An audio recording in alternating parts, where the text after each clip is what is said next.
ஒரு அழகான சிற்றூரில் கார்த்திக் என்பவர் வசித்தார். அவர் ஒரு சாதாரண நடுத்தர குடும்பத்தை சேர்ந்தவர். ஆனால் ஒரு பெரிய பிரச்சனை. அவருக்கு எப்படியும் பணம் சேமிக்க முடியவில்லை. காரணம், அவனுக்கு இருந்த ஒரே குறை அவசரத்தன்மை. நாளைக்கு என்ன ஆகும்? இப்போவே வாழ்க்கை அனுபவிக்கணும் என்று எண்ணி சம்பாதித்ததையெல்லாம் அதிகம் செலவழித்து விடுவார். ஒரு நாள் கார்த்திக் அவரின் பக்கத்து வீட்டில் வசித்த தாத்தா ராமநாதன் ஐயாவை சந்திக்கிறார்.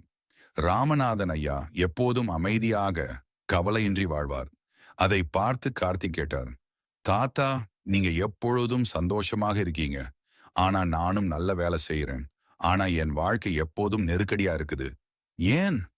தாத்தா ஒரு சிறிய நிலப்பரப்பை காட்டி சொன்னார். மரம் வளர்த்தேன், அதுதான் என் பதில். கார்த்திக் புரியாமல், மரம் வளர்த்ததாலா சந்தோஷம்? அதுவும் 10 வருஷமா? ராமநாதன் ஐயா நிதானமாக கூறினார், கார்த்திக், பலர் செய்யும் தவறு என்ன தெரியுமா? அவர்கள் பொறுமையில்லாமல் எல்லாம் உடனே கிடைக்க வேண்டும் என்று நினைக்கிறார்கள். நீங்கள் ஒரு விதை போட்டீர்கள், நாளைக்கு பெரிய மரமாக வளராது. அதை நீர் ஊற்ற வேண்டும், பசுமையாக பராமரிக்க வேண்டும். அதை கேட்ட கார்த்திக் மரத்தை ஆராய்ந்து பார்த்தான்.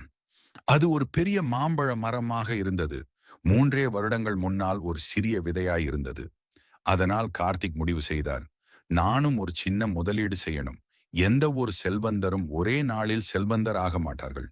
அவர் ஒரு சிறிய தொகையை ஷேர் மார்க்கெட்டில் முதலீடு செய்ய தொடங்கினார். ஆனால் 1 மாதத்திற்குள் அவரது முதலீடு குறைந்துவிட்டது. அடடா, இது எனக்கு சரியில்லை என்று எண்ணினார். போய் ராமநாதன் ஐயாவிடம் சலிப்பாக பேசினார். தாத்தா, இது ஒழியல. என் முதலீடு கரைஞ்சிடுச்சு. இதை விட சம்பாதிச்சதும் செலவு பண்ணிட்டாதான் நல்லது. ராமநாதன் ஐயா சிறிது சிரித்து, மாம்பழ மரத்தையும் 1 மாதத்தில் வெட்டி விடலையே. ஒரு மரம் வளர சூரிய ஒளி தேவை, மழை தேவை, சற்றே காலம் தேவை. அதே மாதிரி முதலீடும் பொறுமையுடன் வளரவிடு.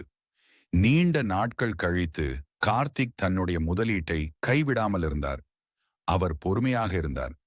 5 வருடங்கள் கழித்து அவரது முதலீடு 5 மடங்கு ஆனது.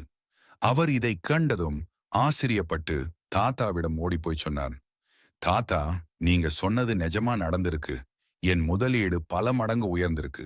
ராமநாதன் ஐயா சிரித்தபடி சொன்னார், இப்போ புரியுதா? முதலீட்டில் வெற்றி பெற நம்மிடம் சாமர்த்தியத்துடன் கூடிய பொறுமை வேண்டும். இந்த கதையின் முக்கிய பாடம் என்ன? 1, பணம் சம்பாதிக்க அவசர வேண்டாம். நீண்ட கால வளர்ச்சியை நோக்கி முதலீடு செய்.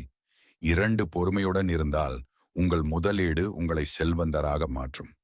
3, முடிவெடுக்கும் முன் ஒரு மரம் வளரும் விதத்தைப் போல் நினைத்து பாருங்கள். இன்றைக்கு நீங்கள் முதலீடு செய்தால் நாளைக்கு அது உங்கள் வாழ்க்கையை மாற்றும். இந்த கதை உங்களுக்கு பிடித்திருந்தால் லைக் பண்ணுங்க. நண்பர்களோடு இதை ஷேர் பண்ணுங்க. இன்னும் பல சிறந்த கதைகளுக்கு சப்ஸ்கிரைப் பண்ணுங்க. நன்றி. மீண்டும் சந்திப்போம்.